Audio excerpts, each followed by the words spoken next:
Kilimanjaro is a mountain that 20,000 people climb every year without ropes or supplemental oxygen. On January 2, 2013, it claims the life of a man who survived snow blindness on Everest, -40 on Elbrus, and 3 attempts on Denali, only the last of which succeeded. Ian McKeever, an Irishman and former world record holder of the 7 summits, is leading a charity group along a route he has walked dozens of times. Beside him are his fiancée, school children, friends. It has been raining for 4 straight days. Ahead lies an open plateau at 4,000 meters, with not a single place to hide. A bolt of lightning strikes him instantly.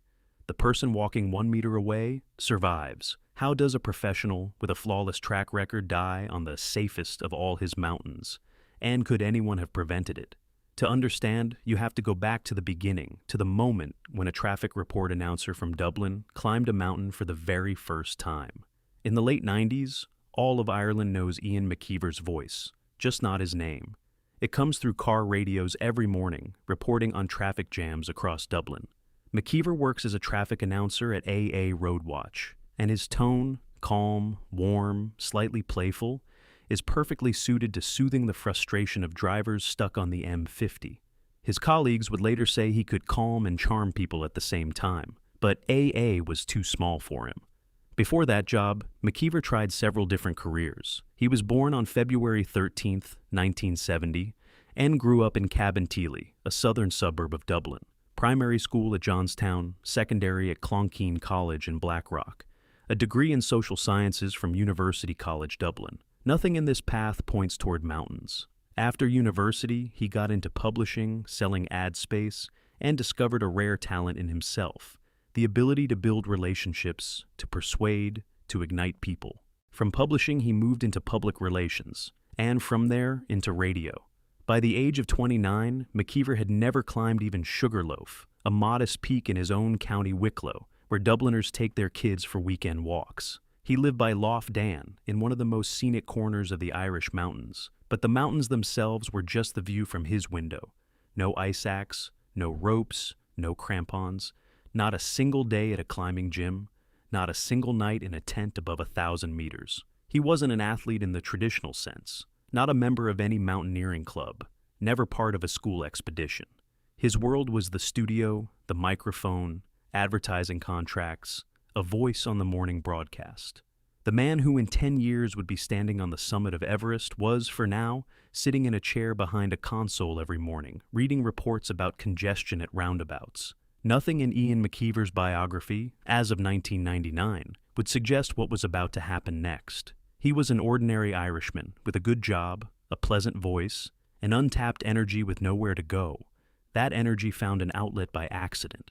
Around the age of 30, McKeever started climbing Croagh Patrick, the sacred mountain on Ireland's west coast, 764 meters above Clew Bay. Thousands of Irish people make a pilgrimage here every year, many of them barefoot.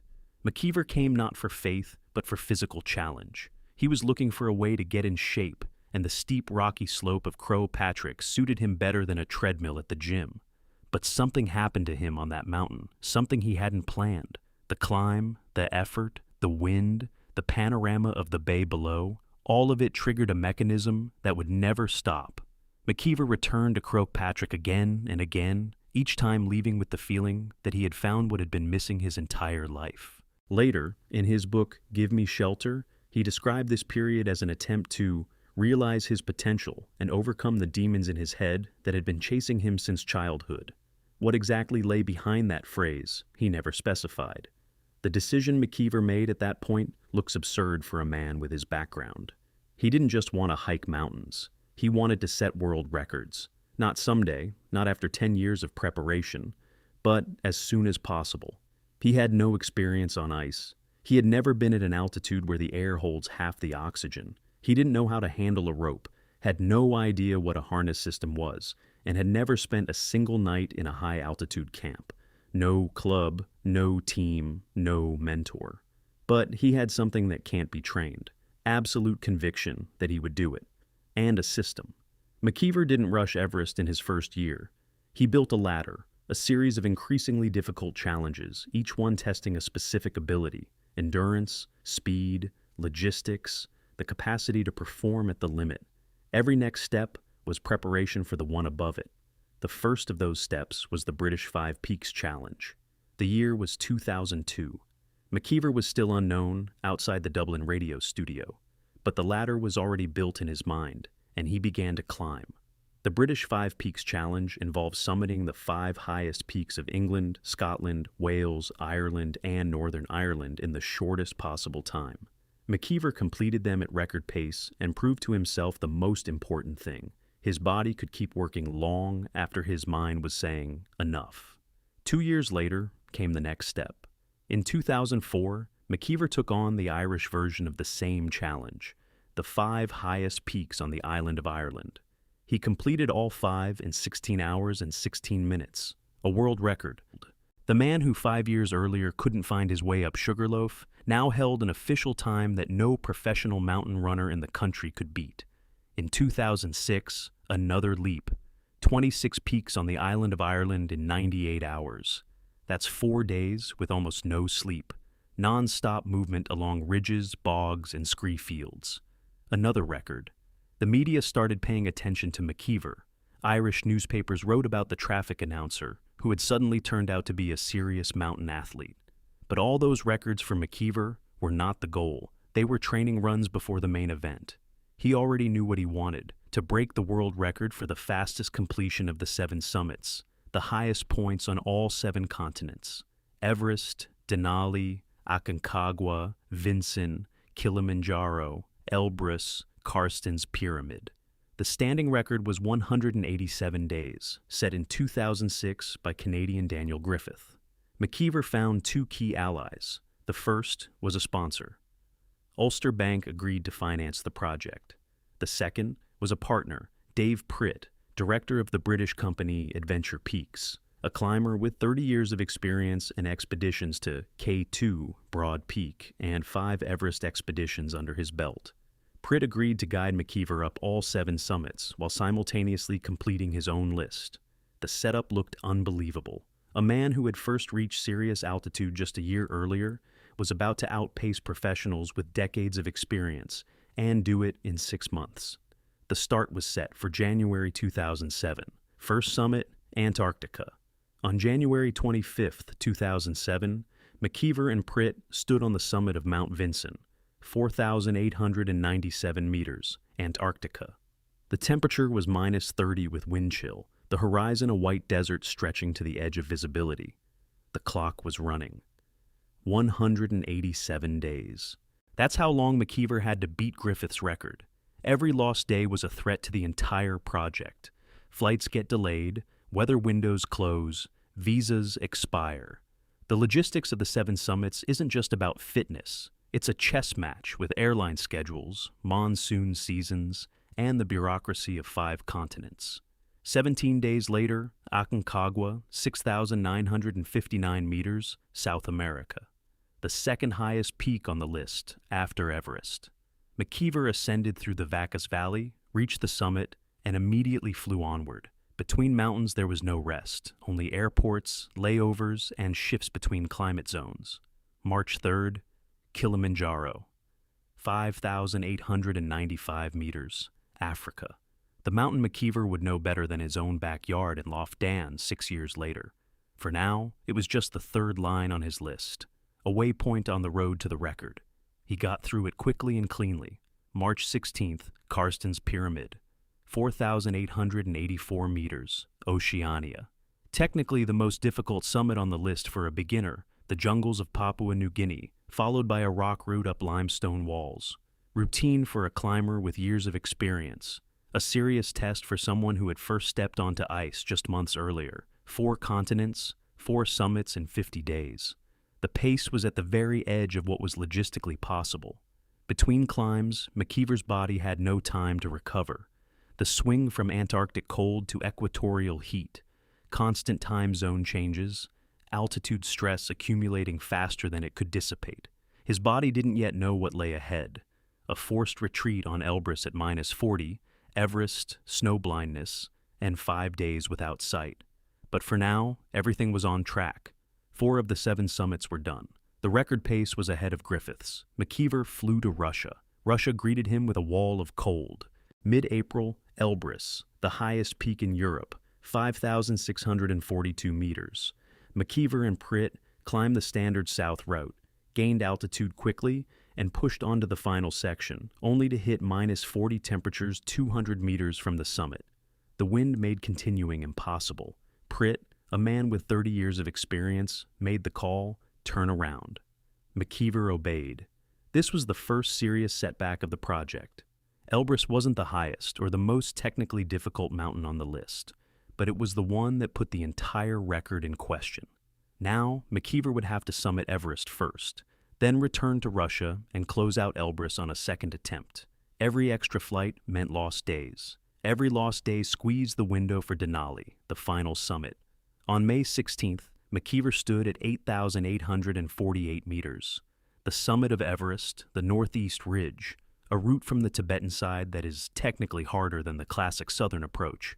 McKeever was one of 12 Adventure Peaks clients to reach the summit that day.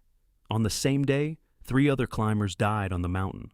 2 Koreans were caught in a rockfall on the southwest face, and a Japanese climber lost consciousness just after the summit. Everest extracted its toll from McKeever. On the descent, snow blindness set in. Ultraviolet radiation at altitude burned his corneas. McKeever lost his sight, not for hours, for 5 days. He descended the mountain essentially blind, guided by his teammates. Everest also consumed a significant portion of his fat reserves. A body working at extreme altitude burns itself from the inside. Any reasonable person would take a break after something like that. McKeever took a flight to Moscow. Less than 2 weeks after Everest, he was back on the slopes of Elbrus. His vision hadn't fully recovered. His body was depleted, but the record wouldn't wait. Second attempt, success. The 6th summit was done. McKeever flew to Alaska. Between him and the world record stood one mountain. But that mountain was Denali. And by his own admission, it would turn out to be the hardest of them all. Denali, 6,194 meters, Alaska. The highest point in North America, and a mountain whose reputation doesn't match its elevation. In absolute terms, it's nearly 3 kilometers lower than Everest, but in terms of weather severity, temperature swings, and unpredictable winds, Denali ranks among the harshest peaks on the planet.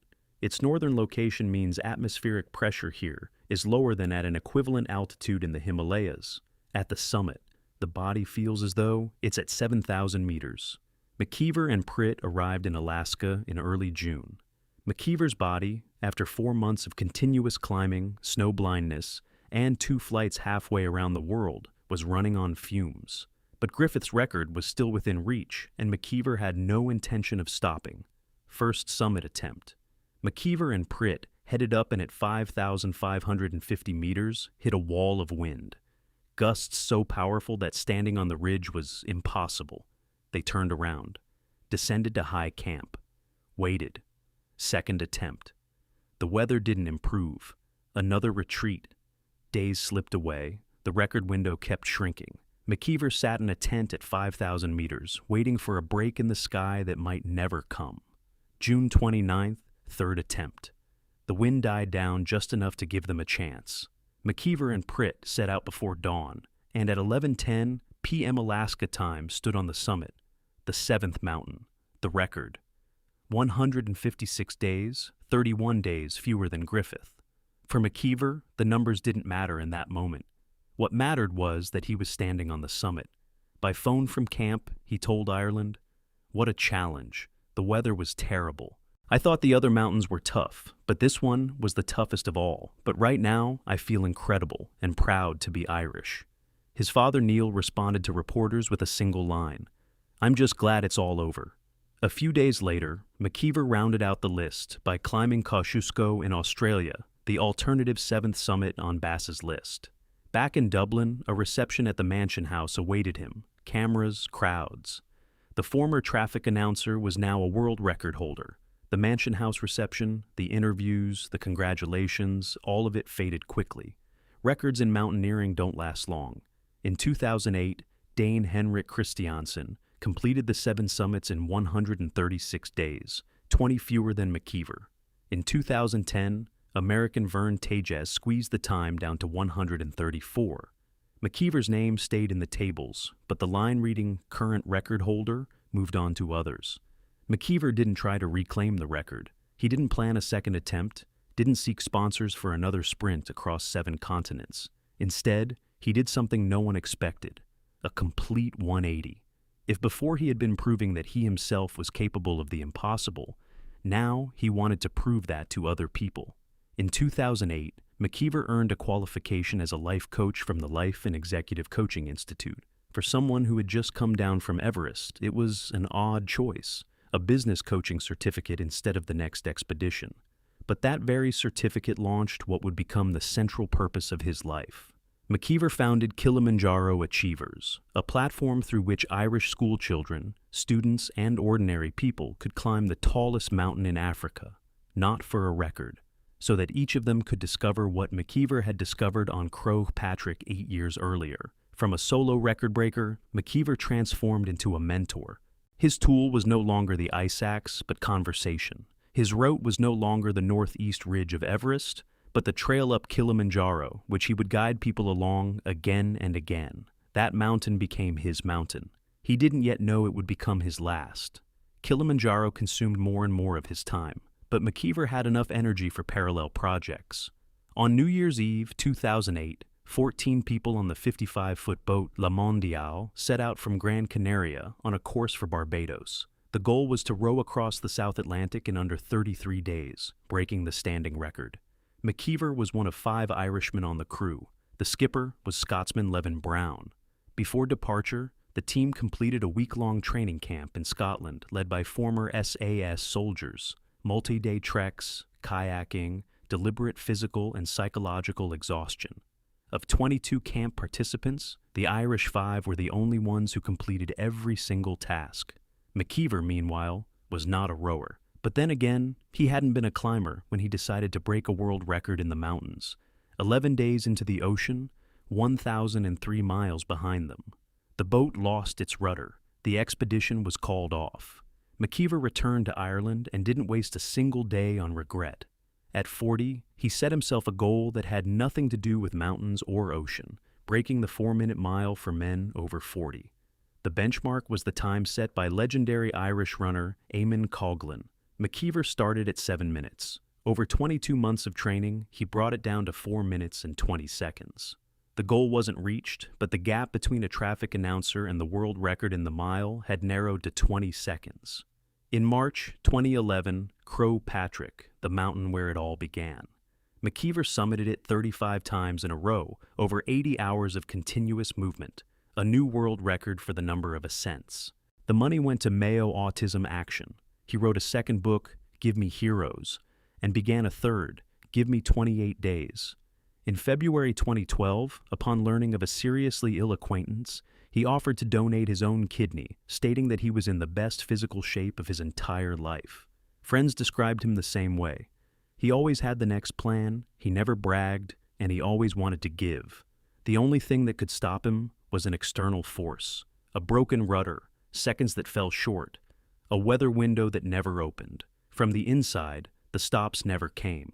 But among all these projects, one gradually crowded out the rest. Kilimanjaro Achievers went from a side venture to the center of McKeever's life. By 2012, he was leading roughly 10 groups a year up the mountain and maintaining a statistic that seemed impossible: 100% success. Every group he led reached the summit, every single one. This despite the fact that the average success rate for Kilimanjaro ascents across all routes is around 50%. McKeever personally selected routes, controlled the pace, and monitored each participant's acclimatization. He knew when to slow the group down, when to lift spirits, when to send someone back before altitude sickness turned into a crisis. The life coaching qualification that had seemed like an odd choice after Everest paid off directly here. McKeever knew how to talk to people who were at their limit. He had done it on the air at AA Roadwatch with frustrated drivers. He had done it on Denali with himself, and now he did it on Kilimanjaro with school children who couldn't feel their own legs for the first time in their lives. In August 2012, he led the largest expedition in Kilimanjaro Achievers history. 145 people summited in just over 6 days. The funds went to Our Lady's Children's Hospital and the Chernobyl Children's Project. The head of Chernobyl Children International, Adi Roche, called McKeever a hero. After Everest, Elbrus, Denali, and 11 days in the Atlantic without a rudder, Kilimanjaro was the safest mountain of all the ones McKeever knew. He had been up it dozens of times. He knew every turn in the trail, every camp, every change in elevation. If there was one place in the world where McKeever felt invincible, it was here. In December 2012, McKeever assembled another group. Nothing unusual. He did this about 10 times a year. Same route, same mountain, same format. A charity climb, Irish participants, fundraising, an expedition that was never supposed to make a single headline. The group numbered more than 20 people. Most were Irish, many climbing to serious altitude for the first time. Among them was a school group from Ballinamore, a small town in northwestern Ireland, 4 students and their teacher, Awafe ni Mihail. For them, this was the adventure they would talk about for the rest of their lives. Beside McKeever was his fiancée, Anna O'Loughlin, 34 years old. Their wedding was set for September 2013, 9 months away. Kilimanjaro for them was not a test, but a shared journey before the wedding, one last big trip together before life changed. This was McKeever's second expedition to Kilimanjaro in less than 6 months. In August, he had led the record-setting group to the summit. That time, everything had gone flawlessly, just as it had dozens of times before. The December group was a quarter the size and should have been easier to manage. On December 28th, the group flew from Ireland to Tanzania. McKeever, as usual, posted updates on Facebook. He kept a public chronicle of every expedition so that participants' families back home could follow the progress. The tone was light, confident.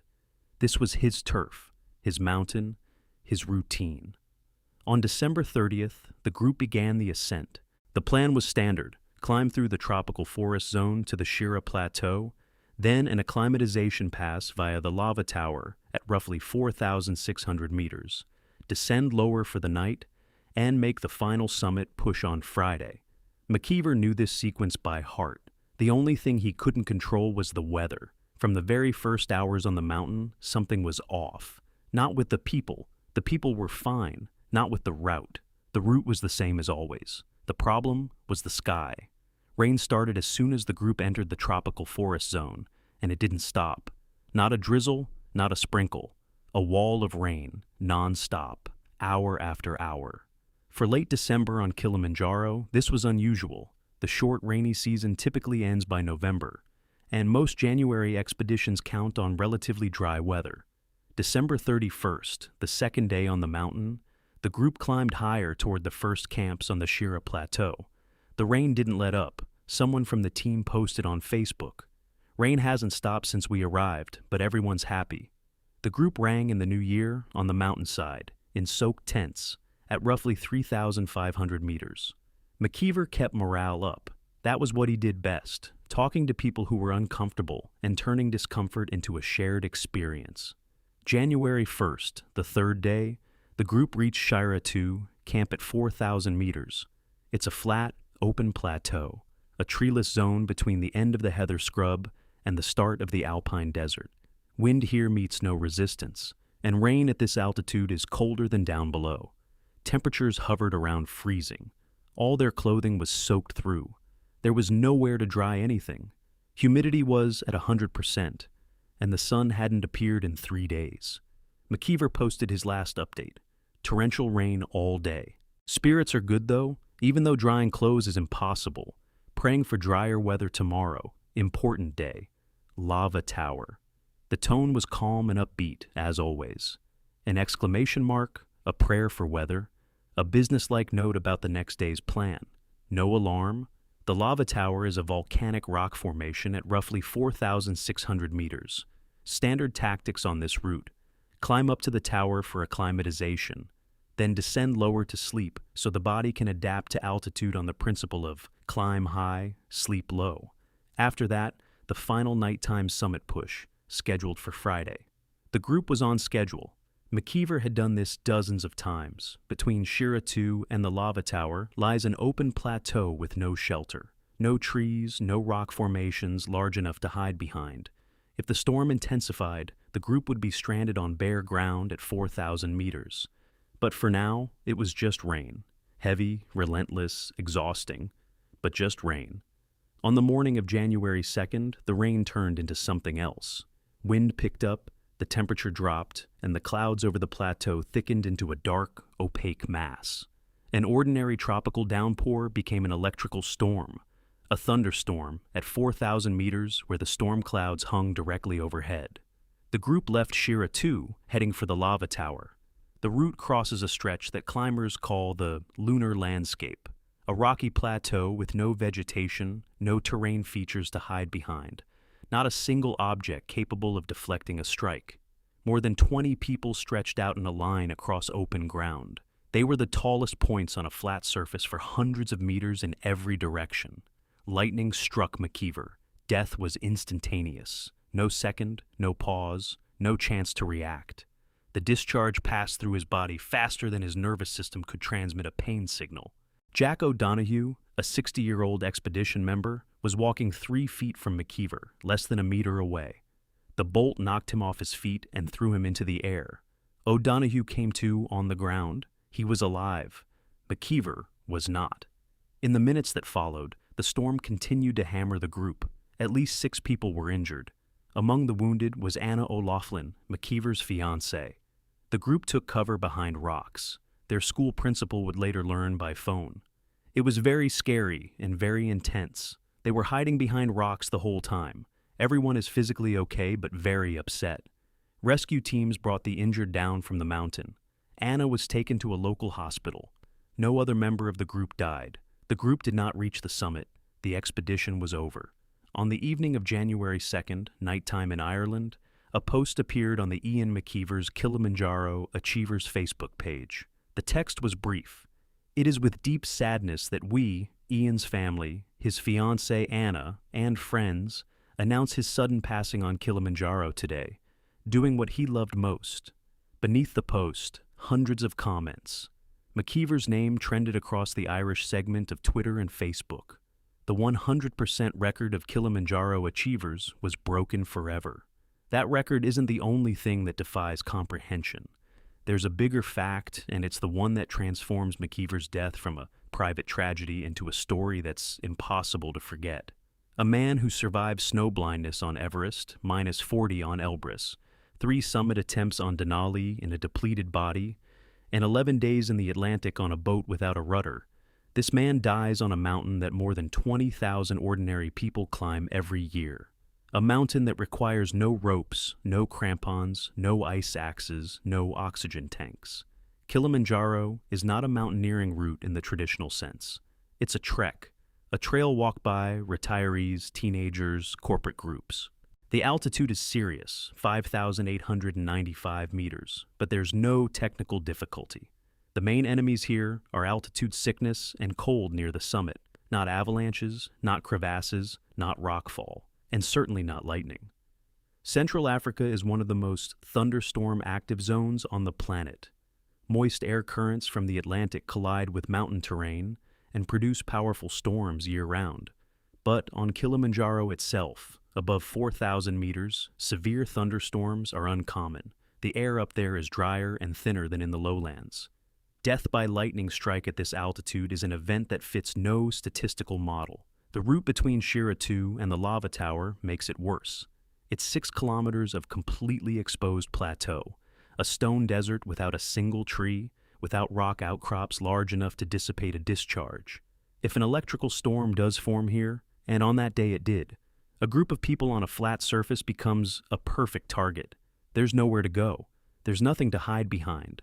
No available source reports whether the group had an up-to-date weather forecast that morning, whether a deliberate decision was made to set out across the open plateau with signs of an approaching thunderstorm, or whether the storm hit suddenly with no warning remains unknown. These questions never received a public answer. No formal investigations, no Mountaineering Federation reports, and no changes to safety regulations on Kilimanjaro following January 2nd, 2013, have been documented. Lightning doesn't choose. It strikes the nearest point. And on that morning, the nearest point was Ian McKeever.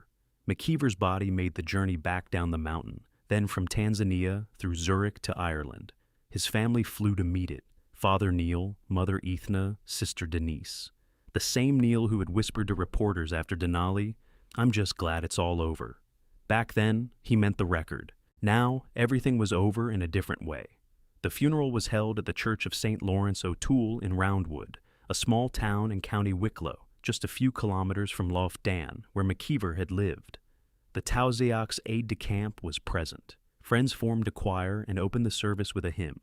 Luan Parley performed the song "Give Me Shelter," written for McKeever, named after the book in which he told the story of how a man with not a single day at altitude broke a world record. Anna O'Loughlin stood at the altar on crutches. 9 months earlier, she had been planning to stand in that very spot, in a different dress, for a different reason. After the service, a private cremation. McKeever's third book, Give Me 28 Days, remained unfinished. The September wedding would not take place. Kilimanjaro Achievers, the organization through which he had guided hundreds of people to the summit with a perfect record, lost the man who was its meaning. No major documentaries or books about the tragedy would ever be made. There would be no formal consequences for the Kilimanjaro climbing industry. McKeever was 42 years old. In 13 years, he had traveled a path that takes others a lifetime, and that most never travel at all. From a chair behind a microphone at the AA Roadwatch studio to the summit of Everest. From his first climb up, Crow Patrick, to an organization that lifted people to their feet. People who had never believed they could rise above their own fear. The questions that remained after January 2nd never got answers. Whether there was a forecast, whether there was a decision, whether it was possible to wait it out. But there is one question whose answer is known for certain, a question McKeever asked himself every time he started a new project, and every time answered the same way. It was phrased by the skipper of the Atlantic expedition during training in Scotland. Is this the place you want to be? On January 2nd, 2013, at 4,000 meters, in pouring rain, at the head of a group of 20 people, on his mountain, McKeever was exactly where he wanted to be.